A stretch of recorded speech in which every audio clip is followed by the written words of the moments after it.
Welcome back to my channel. My name is Kavya Singh और आज हम बात करने वाले हैं कि रीट के एग्ज़ाम के बाद आगे क्या करना है, किसका फॉर्म भरें, किसकी प्रिपरेशन करें, रीट की कट ऑफ क्या रहेगी, इन सब टॉपिक्स के बारे में। तो सबसे पहले मैंने अपनी लास्ट वीडियो में आप लोगों को अपने बारे में बता दिया था कि मेरे कितने क्वेश्चंस हुए हैं, क्योंकि सबको सबसे पहले यही सवाल आता है कि आपके कितने क्वेश्चंस हुए हैं। तो वो मैंने आप लोगों को उसमें बता दिया था। अगर आपने नहीं देखा है तो उसमें जाके देखिएगा। अब देखते हैं कि रीट के पेपर के बाद में हम करें क्या, क्योंकि रीट का सिलेबस और बाकी एग्जाम्स के सिलेबस में थोड़ा डिफरेंस है। अगर टीचिंग में देखें तो भी, और ये सब आप लोगों को सबको पता ही है। अब मेरा जो मानना है मैं आपको वो बताती हूँ। देखो, सब लोग ऐसा जो यूट्यूब पे कट ऑफ की बातें चल रही हैं वो ये चल रही हैं कि आपने अगर 200 आपके मार्क्स आप बैठ रहे हैं तो आप हो जाओगे। लेकिन मैं आप सबको यही कहूँगी कि इन सब बातों पर मत जाइए कि कितने मार्क्स बैठ रहे हैं तो आप हो जाएंगे। आपने 4th ग्रेड के में देखा है कि कोई यूट्यूब की बताई हुई कट ऑफ से कुछ नहीं हो पाता है। तो जो कट ऑफ आएगी, और वैसे भी आलोक राज ने कहा है कि 3rd ग्रेड का जो रिजल्ट है वो थोड़ा जल्दी देंगे, तो उसके लिए आप वेट कीजिए। जो रिजल्ट आएगा वही मान्य होगा और वही होगा इनको जो मतलब वैलिड होगा। तो इसलिए कोई और क्या बोल रहा है उस बात को छोड़ दीजिए। आप पेपर दे के आ चुके हो, मैं तो ये कहती हूँ कि आंसर की भी ना मिलाना चाहिए, पर फिर भी अगर आपने मिला ली तो उस बात को आप भूल जाइए, क्योंकि रीट के एग्ज़ाम को अब 8 और 9 डेज हो चुके हैं। तो 8 और 9 डेज एक कॉम्पिटिशन में बहुत इंपॉर्टेंट होते हैं। तो अब वो दिन जा चुके हैं तो उनको छोड़िए और आगे वाले टाइम को ध्यान दीजिए कि अब आपको आगे क्या करना है। देखिए, सबसे पहले की एलडीसी की वैकेंसी है। एलडीसी की शायद 10,000 वैकेंसी है, लेकिन उसके लिए चाहिए CET 10+2। तो अगर आप लोगों में से लोगों ने CET 10+2 किया हुआ है तो आप एलडीसी के लिए अप्लाई कर सकते हैं, और उसके लिए आपको अभी से प्रिपरेशन स्टार्ट भी कर देनी चाहिए, और आपने कर भी दिया होगा। उसके बाद में वुमेन सुपरवाइज़र का है, जिसमें 72 सीट्स है। अब जो वुमेन्स है वो उसके वुमेन है जो उसके लिए अप्लाई कर सकते हैं।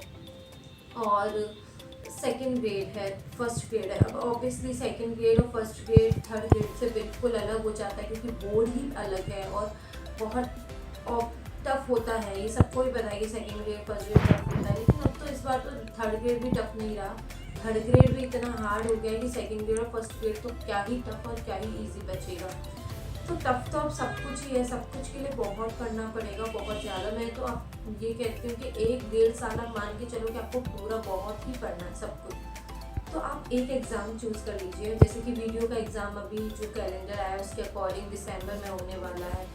तो अभी से मेरा मानना ये है कि उसी एग्ज़ाम वीडियो की अभी से प्रिपरेशन करना, लेकिन बीच में फिर जो एग्ज़ाम्स हैं उनको मत छोड़िए, क्योंकि अगर आप उन एग्ज़ाम्स को पर ध्यान नहीं देंगे और बाई चांस वीडियो अच्छा नहीं हुआ तो फिर आप क्या करेंगे, तो पूरी साल वेस्ट होती हुई नज़र आएगी ना।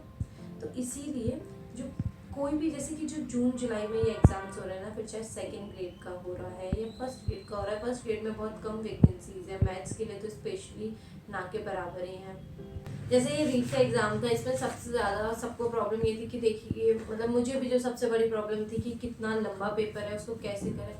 लेकिन अब ये कि इसके लिए हम आगे के लिए प्रिपेयर होना बेटर ऑप्शन है। हम सरकार को बदल नहीं सकते, उनकी उसको नहीं बदल सकते कि आप पेपर को ईजी कर दो, क्योंकि वो ऑब्वियसली कहेंगे अगर मैं पेपर ईजी करेंगे तो कट ऑफ कितनी हाई जा रही है, तो वो तो नहीं हो सकता। लेकिन हम अपनी प्रिपरेशन को चेंज कर सकते हैं, वही करना चाहिए। अब मैंने अपने लिए क्या चूज़ किया है, देखिए मेरे पास CET 10+2 नहीं है, क्योंकि मैंने वो नहीं किया था कोई भी रीजंस की वजह से। तो मेरे पास इस वक्त ऑप्शन है सिर्फ सेकेंड ग्रेड है और फर्स्ट ग्रेड है, और वुमेन सुपरवाइज़र भी है, तो वो मैं उसी का करूँगी। और लैब टेक्नीशियन था, जिस वैकेंसी की मैं बात करना भूल गई, एक लैब टेक्नीशियन भी वैकेंसी है। तो मैंने ये सोचा है कि मैं सेकेंड ग्रेड की प्रिपरेशन करूँ, और उससे मेरी GK कवर हो जाएगी एक, और मैथ्स का मेरा पोर्शन काफ़ी अच्छा कवर भी हो जाएगा। और मुझे ये लगता है कि ये अभी फ़िलहाल के लिए मेरे लिए यही बेटर ऑप्शन है। मैं आप सभी को यही कहूँगी कि अब रीट को 8 दिन 9 दिन बीत चुके हैं, उसको छोड़ के, उस दुख को छोड़ के, क्योंकि ऑब्वियसली हम जब प्रिपरेशन करते हैं उस हिसाब से पेपर नहीं होता, बहुत बुरा लगता है। 2-2 3-3 साल की मेहनत बर्बाद होती हुई लगती है। लेकिन उस दुख को अभी छोड़ के, क्योंकि अभी 2026 में तो 3rd ग्रेड की कोई वैकेंसी है भी नहीं, तो उस दुख को छोड़ के आप आगे की जो वैकेंसीज हैं जिन पर आप अप्लाई कर सकते हो उन पर ध्यान दीजिए। और कोई भी एक चीज़, बेसिक पेपर, मतलब कोई भी एक पेपर आप चूज़ कर लीजिए कि मुझे ये करना है, और फिर उसकी प्रिपरेशन करिए। इससे आपको ही बेटर लगेगा। मैं खुद अभी पता है 1 वीक बाद पढ़ने बैठी हूँ ना, आज मैं शायद आज या कल 1-2 दिन ही हुआ है मुझे पढ़े हुए, और एक तो वीक बाद पढ़ने बैठी हूँ, तो ऐसा लग रहा था कि क्या पढ़ रही हूँ, इतना हार्ड है, क्यों पढ़ रही हूँ, ये रहने देती हूँ, फालतू में टाइम वेस्ट ही लग रहा है। और इतना सर में दर्द, क्योंकि वो प्रेशर हैंडल कर नहीं पा रहे हैं, कि इतना बुरा लग रहा है कि क्या यार ये सब करना पड़ रहा है, शुरू से स्टार्ट करना पड़ रहा है। पर पहले भी तो शुरू से स्टार्ट किया था ना, तो ऐसे धीरे धीरे शुरू से स्टार्ट करने में इतना भी बुरा नहीं लगता है। कोशिश करते हैं, थोड़े दिन और करके देखते हैं, शायद वो फिर शुरू से स्टार्ट नहीं लगेगा, अच्छा लगेगा। अब जीरो से तो आगे ही है ना, बनिया के ऊपर तो है ही नहीं, तो बनिया टू से चल के देखते हैं, थोड़ा सा और इजी ही लगेगा। तो that's it from my side. अगर आप लोगों को कोई भी क्वेरी हो या आपको कुछ भी बात करने का मन हो तो कमेंट सेक्शन इज ऑन, आप उसमें बात कर सकते हैं। मेरे चैनल को सब्सक्राइब करना मत भूलिएगा, और ऐसे ही और वीडियोस को देखते रहिएगा और अपना प्यार मुझे दिखाते रहिएगा। Thank you.